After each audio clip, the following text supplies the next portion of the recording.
Sapsea. Durdles, he'll mind what concerns him." "You're out of temper," says Mr. Sapsea, winking to the company to observe how smoothly he will manage him. "My friend concerns me, and Mr. Jasper is my friend, and you are my friend." "Don't you get into a bad habit of boasting," retorts Durdles, with a grave cautionary nod. "It'll grow upon you." "You are out of temper," says Sapsea again, reddening, but again winking to the company. "I own to it," returns Durdles. "I don't like liberties." Mr. Sapsea winks a third wink to the company, as who should say, "I think you will agree with me that I have settled his business," and stalks out of the controversy. Durdles then gives the Dean a good evening, and adding, as he puts his hat on, "You'll find me at home, Mr. Jasper, as agreed, when you want me. I'm a-going home to clean myself," soon slouches out of sight. This going home to clean himself is one of the man's incomprehensible compromises with inexorable facts. He and his hat, and his boots, and his clothes, never showing any trace of cleaning, but being uniformly in one condition of dust and grit. The lamplighter, now dotting the quiet close with specks of light, and running at a great rate up and down his little ladder with that object, his little ladder under the sacred shadow of whose inconvenience generations have grown up, and which all Cloisterham would have stood aghast at the idea of abolishing.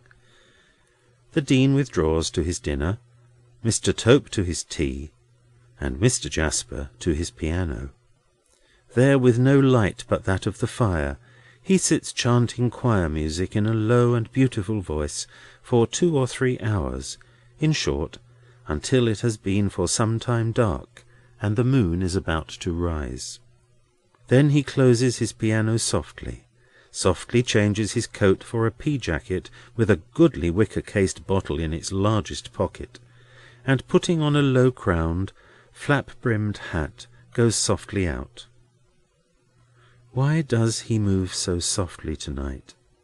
No outward reason is apparent for it.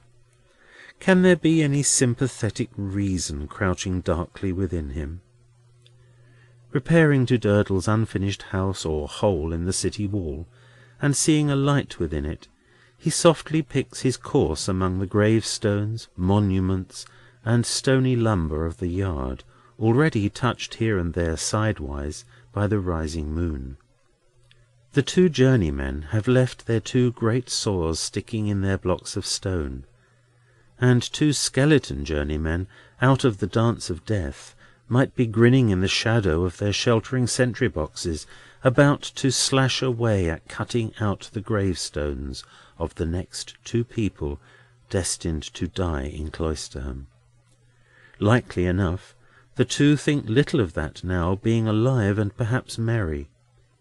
Curious to make a guess at the 2, or say, one of the 2.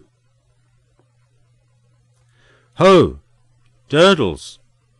The light moves, and he appears with it at the door.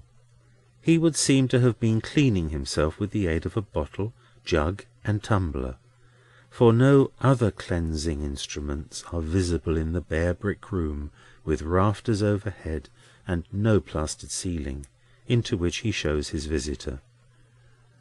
"Are you ready?" "I am ready, Mr. Jasper. Let the old 'uns come out if they dare, when we go among their tombs. My spirit is ready for 'em." "Do you mean animal spirits, or ardent?" "The one's the t'other," answers Durdles, "and I mean 'em both." He takes a lantern from a hook, puts a match or 2 in his pocket wherewith to light it should there be need, and they go out together, dinner bundle and all. Surely an unaccountable sort of expedition. That Durdles himself, who is always prowling among old graves and ruins like a ghoul, that he should be stealing forth to climb and dive and wander without an object, is nothing extraordinary, but that the choir-master or any one else should hold it worth his while to be with him, and to study moonlight effects in such company, is another affair. Surely an unaccountable sort of expedition, therefore. "Where that there mound by the yard gate, Mr. Jasper?" "I see it. What is it?" "Lime." Mr. Jasper stops, and waits for him to come out, for he lags behind. "What you call quicklime?" "Ay," says Durdles, "quick enough to eat your boots, with a little handy stirring, quick enough to eat your bones." They go on, presently passing the red windows of the Travellers' Twopenny, and emerging into the clear moonlight of the Monk's Vineyard. This crossed, they come to Minor Canon Corner, of which the greater part lies in shadow until the moon shall rise higher in the sky. The sound of a closing house door strikes their ears, and two men come out. These are Mr. Crisparkle and Neville. Jasper, with a strange and sudden smile upon his face, lays the palm of his hand upon the breast of Durdles, stopping him where he stands. At that end of Minor Canon Corner, the shadow is profound in the existing state of the light. At that end, too, there is a piece of old dwarf wall, breast high, the only remaining boundary of what was once a garden, but is now the thoroughfare. Jasper and Durdles would have turned this wall in another instant, but stopping so short, stand behind it. "These two are only sauntering," Jasper whispers. "They will go out into the moonlight soon. Let us keep quiet here, or they will detain us, or want to join us, or what not." Durdles nods assent, and falls to munching some fragments from his bundle. Jasper folds his arms upon the top of the wall, and with his chin resting on them, watches.